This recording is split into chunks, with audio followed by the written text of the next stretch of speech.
सेनेचा विजय असो, बाळासाहेब ठाकरे यांचा विजय असो। जय भवानी, जय शिवाजी।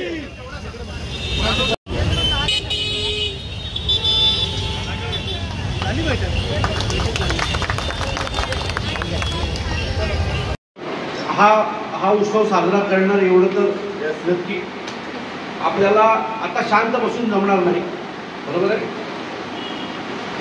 जिथे जिथे मराठीवर अन्याय तिथे तिथे आपल्या सगळ्यांची लाठी पडायलाच लागेल।